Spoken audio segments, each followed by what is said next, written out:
Assalamualaikum Wak Gensler ya kan. Jadi Wak Gensler, kita pada hari ini mau keliling-keliling Istanbul ya kan, ngajak Ustadz Nababan keliling-keliling Istanbul guys. Jadi kita mau keliling-keliling mungkin kemana ya? Mungkin ke Hagia Sophia ya kan, mungkin ke Bosporus, jembatan itu yang antara benua Asia dan Eropa guys.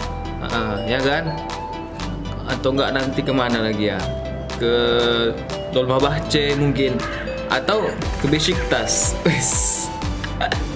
Besiktas dekat guys, terpleset nyampe ya kan, karena dekat kali gitu. Mungkin juga nanti ke museum-museum guys. Oke, check it out.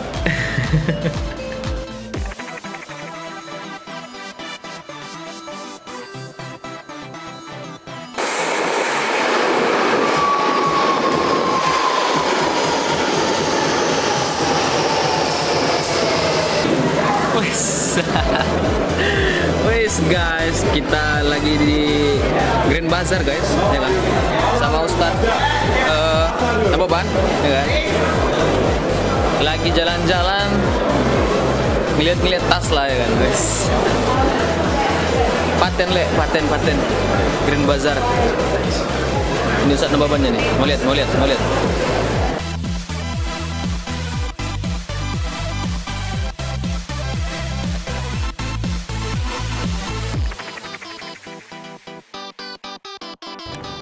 Hai. Jadi guys, kita sekarang ini lagi nunggu ustadznya ya kan, lagi sholat maghrib ya kan, jamak sekalian isya guys. Ini guys, kita sekarang berdiri di masjid di dekat Grand Bazaar ya kan. Jadi tadi kita keliling-keliling juga ke Grand Bazaar ya kan, sama ustadznya, Ustadz Nababan. Jadi di belakang saya ini guys, masjidnya paten kali guys. Cuman tadi pas sholat aku kan guys, nggak berani aku guys video, bukan nggak berani guys, kurang enak ya kan, segan gitu, gimana gitu ya kan.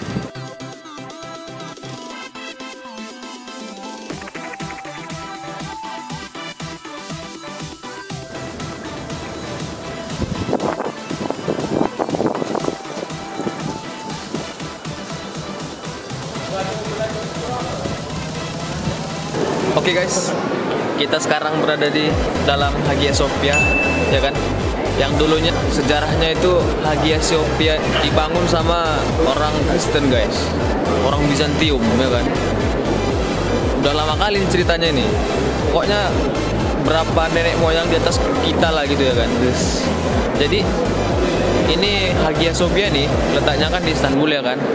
Jadi udah ratusan tahun lah umurnya gitu.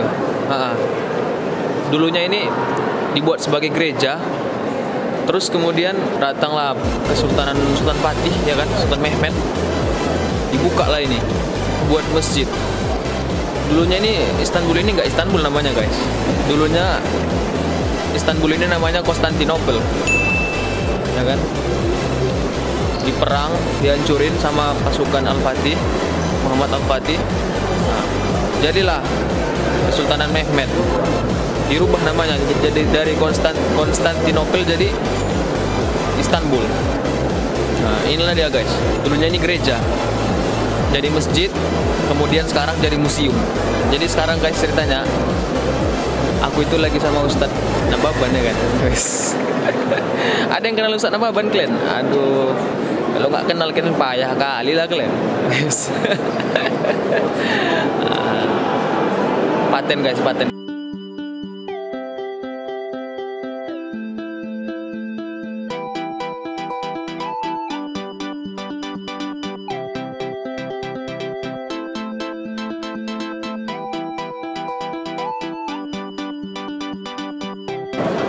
Itu sana guys ada foto Bunda Maria.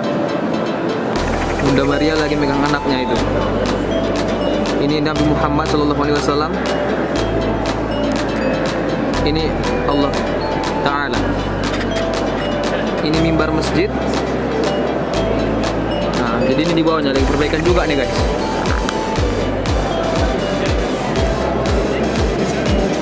Ini suasana pengunjung guys, ya kan?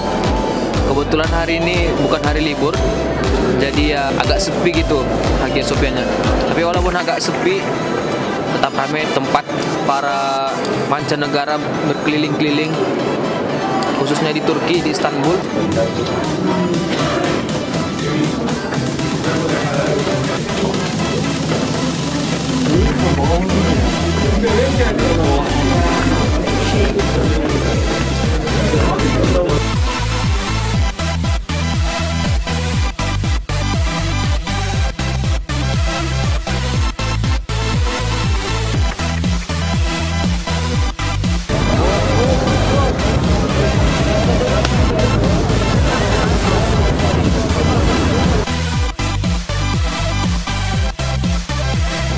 Halo guys, kita sekarang di Masjid Sultan Ayyub Al-Ansori, ya kan?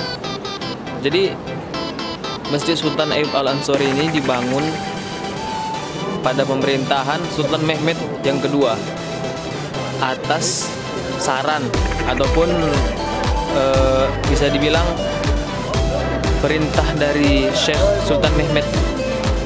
Nama masjid ini Masjid Sultan Ayyub Al-Ansori. Orang biasa itu bilang Masjid Sultan Ayyub lah. Ini dia guys, bisa antum lihat lah ya.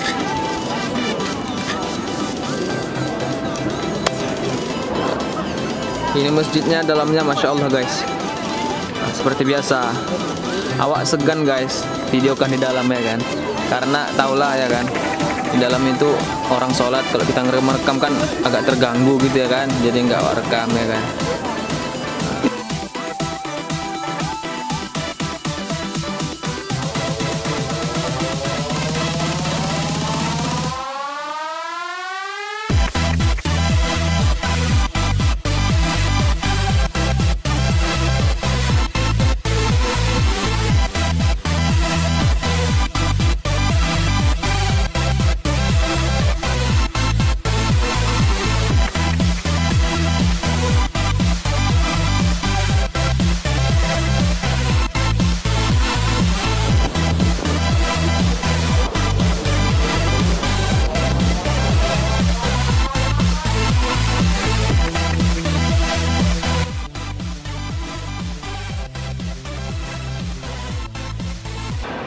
Assalamualaikum Ustaz. Waalaikumsalam warahmatullahi wabarakatuh. Jadi selama di Turki ya kan, Ana pengen tahu lah gimana perjalanan antum di Turki. Jadi ada sekitar 4 pertanyaan gitu ya kan. Kira-kira apa gitu jawabannya? Ya terserah antum lah gitu kan. Jadi pertanyaan yang pertama itu, ketika sampai di Turki, apa hal yang paling aneh, yang paling pertama kali antum dapatkan dari Turki begitu? Ya, pertama sekali saya mengucapkan terima kasih kepada antum, Agung Sipahutar ya, yang telah menjadi guide saya selama beberapa hari di Turki setelah usai mengadakan Multaqa Al-Ulama Al-Alami di Istanbul. Kemudian antum dampingi. Nah, sekarang antum bertanya kepada saya, apa hal yang aneh Anda jumpai ketika pertama kali tiba di Istanbul ya? Tentu yang membuat saya aneh itu, bukankah Turki ini dahulunya adalah negara Islam? Ini adalah negara kehalifaan Utsmani ya. Ada beberapa abad di sini. Bahkan dulu Istanbul ini kan kota Konstantinopel ya pada masa Romawi dulu. Kemudian direbut oleh Muhammad Fatih pada pertengahan abad ke-15 masih. Nah, yang aneh menurut saya, ini tadinya negara Islam kok tidak mencerminkan ya, tidak ada ciri-ciri masyarakat muslimnya, hanya segelintir saja yang saya jumpai di sini, orang yang pakai hijab gitu ya. Betul-betul suasananya suasana di Eropa ya, di barat. Baik dari cara berpakaiannya, kemudian budaya kehidupan sehari masyarakat di sini sangat jauh daripada nilai-nilai Islam. Nah, itu saya sungguh sangat kaget, yang walaupun sebetulnya sudah sering baca maupun dengar dari cerita-cerita teman yang sudah ke Turki ini, tetapi saya pribadi ketika menyaksikan langsung bagaimana kehidupan masyarakat di Turki, sungguh bagi saya sangat terkejut sekali ya, jauh daripada nilai-nilai Islam. Ya. Kemudian pertanyaan kedua, apa pesan antum untuk mahasiswa Indonesia yang ada di Turki? Ya, pesan saya kepada tulabul ilm di Turki ini, ya kalau antum studi di sini adalah studi agama ya, atau ilahiyat kata orang di sini, ya antum harus manfaatkan kesempatan belajar ini dengan baik-baik.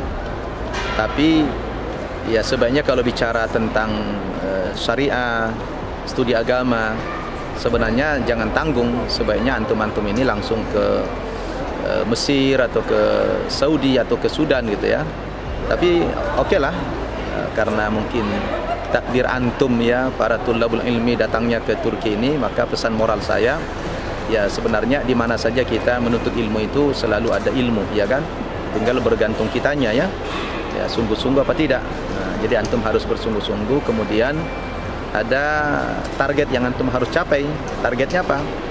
Sekembali dari seusai menuntut ilmu di Turki ini, ya harus kembali ke Indonesia untuk mengamalkan ilmunya, karena masyarakat Indonesia sedang menunggu antum semuanya. Ya. Pertanyaan yang ketiga, apa pesan antum untuk masyarakat Indonesia yang ada di Turki ataupun yang stay di Turki begitu? Iya, bagi teman-teman ikhwah yang senang memilih stay atau tinggal di negara Turki ini, pesan moral saya ya jaga iman, akidah itu baik-baik. Karena tantangan hidup di sini tentu lebih berat ya, karena lebih glamor, lebih sekuler ya, lebih liberal daripada masyarakat muslim di Indonesia. Ya, orang Indonesia itu boleh dikatakan lingkungannya sangat religius sekali, tapi di sini ya seperti lingkungan barat lah, bagaimana umumnya masyarakat Eropa, walaupun secara akidah masyarakat di sini ya hampir seluruhnya muslim ya, paling 1% sajalah non muslim ya. Tapi budaya hidup mereka di sini tentu kan jauh daripada budaya Islam ya, budaya daripada syariat begitu. Jadi jangan sampai antum di sini terpengaruh kemudian jauh daripada nilai-nilai Islami begitu ya. Jadi pertahankan akidah ini, bila perlu ya antum berdakwahlah di sini gitu ya. Jangan hanya, jadi kalau kita hijrah ke satu negara, tujuan kita bukan hanya sekedar memperbaiki kehidupan duniawi kita, tapi harus ada niatan kita untuk berdakwah ya kan. Jadi rugi kalau kita hanya cari duit di sini saja ya. Jadi hijrah itu targetnya adalah bagaimana kita bisa merubah nasib. Karena Allah Subhanahu wa taala berkata, "Innallaha la yughayyiru ma biqaumin hatta yughayyiru ma bi anfusihim." Sesungguhnya Allah tidak akan merubah nasib dan keadaan satu kaum sampai mereka merubah nasibnya sendiri. Nah, secara keduniaan, secara materi, ya kita harus hijrah ya. Bumi Allah itu kan luas ya, fasiru fil ard ya, bertebaran kamu di muka bumi ini. Lakukan hijrah dari satu negara ke negara yang lain, sebab ini semua adalah bumi Allah. Ya, tapi di samping kita ingin merubah nasib kita secara keduniaan, kita juga harus ada niatan untuk berdakwah, merubah kehidupan masyarakat di sini, kembalikan mereka kepada nilai-nilai ajaran Islam itu sendiri. Kemudian pertanyaan keempat, Ustaz, apa hal ataupun bisa dibilang yang paling berkesan dari Turki, yang sangat berkesan gitulah? Yang paling berkesan saya di Turki ini, ya yang pertama tentunya saya bisa hadir di Turki ini bukan sekedar rihlah atau siaha atau wisata religi, tapi saya datang ke sini adalah menghadiri undangan dari panitia Multaqa Al-Ulama Al-Alami. Jadi saya ini adalah utusan secara tidak langsung yang mewakili masyarakat Muslim Indonesia dalam pertemuan ulama di Turki ini. Ini satu kebahagiaan tersendiri bagi saya. Kemudian yang kedua, saya banyak kesannya itu adalah ketika mengunjungi tempat-tempat bersejarah yang ya nampak sekali peninggalan-peninggalan kekhalifahan Ottoman dulu di Turki ini ya. Saya melihat Blue Mosque atau masjid Sultan Mehmed ya, yang dibangun sekitar ya abad ke-16 Masehi begitu. Apalagi ketika saya masuk ke Hagia Sophia yang bangunannya sangat antik dan klasik sekali, dan dalam sejarahnya itu dibangun abad ke-5 Masehi sebelum Nabi Muhammad sallallahu alaihi wasallam lahir ya. Dan itu dalam sejarahnya yang paling unik lagi bahwa Hagia Sophia ini tadinya adalah di masa Romawi itu dijadikan gereja berapa abad. Kemudian pada masa kehalifaan Muhammad Al-Fatih ketika merebut Istanbul, Konstantinopel ya, yang kemudian dirubah menjadi Istanbul pada pertengahan abad ke-15, sehingga masjid itu dijadikan gereja itu dirubah menjadi masjid oleh Muhammad Al-Fatih. Kurang lebih sekitar 5 abad digunakan sebagai masjid. Baru kemudian pada masa terbentuknya Republik Turki pertama sekali di bawah pemerintahan Presiden Turki saat itu adalah Mustafa Kemal Atatürk yang sangat sekuler sekali. Akhirnya dirubah masjid itu menjadi museum ya. Tadinya gereja, kemudian dijadikan masjid, lalu terakhir dijadikan museum ya. Nah, jadi pergi juga melihat Topkapi adalah peninggalan istana Raja Muhammad Al-Fatih saat itu. Jadi saya banyak berkesan, adalah yang paling berkesan saya bagaimana negara Turki ini dulu pusat pemerintahan Islam masa kekhalifahan beberapa abad, tiba-tiba bisa menjadi negara yang sekuler ya sekejap saja begitu. Dan sampai hari ini bekas-bekas sekularisme yang ditinggalkan oleh presiden pertama Turki itu masih sangat terasa bagi masyarakat di sini saya lihat ya. Ya mudah-mudahan ke depan ini Allah berikan petunjuk kepada masyarakat dan pemimpin di sini agar bisa melangsungkan ya cita-cita daripada pemimpin dari sekarang, ya terutama Recep Tayyip Erdogan ya, yang boleh menggiring masyarakatnya kepada Islami ya. Itulah kesan-kesan saya di sini, bisa menyaksikan peninggalan kehalifan Utsmani dulu, Ottoman ya. Nah, jadi bukan cuma cerita dongeng ya, memang faktanya begitu, banyak bangunan-bangunan yang bersejarah di tempat ini. Ya, itu saja barangkali dan tentu saya belum puas ya berkeliling di Istanbul ini, apalagi belum pergi ke Bursa, belum lagi ke Ankara dan juga tempat-tempat bersejarah lainnya. Mudah-mudahan Allah Subhanahu wa taala mudahkan langkah saya untuk bisa mengunjungi kembali Turki ini. Amin ya Allah. Ya, dengan keluarga lah begitu ya. Saya mengucapkan terima kasih kepada Agung Saputra ya, Si Pahutar ya, yang sudah menemani saya beberapa hari selama di Istanbul ini. Mudah-mudahan studi antum lancar. Amin ya Allah. Dan kalau bisa harapan saya antum pulang membawa istri orang Turki ya. Kenapa Ustaz? Ya, karena orang Turki itu saya lihat Masya Allah cantik-cantik ya. Saya juga kalau ada ya peluang ya carikan saya insya Allah. Ya, saya pengen juga lah nambah satu lagi ya. Siap. Baik, jazakallah khair. Assalamualaikum warahmatullahi wabarakatuh. Waalaikumsalam warahmatullahi wabarakatuh. Weh, makasih kali ya weh, udah kalian tonton video ini. Berpahala kali lah hidup kalian. Jangan lupa subscribe ya weh.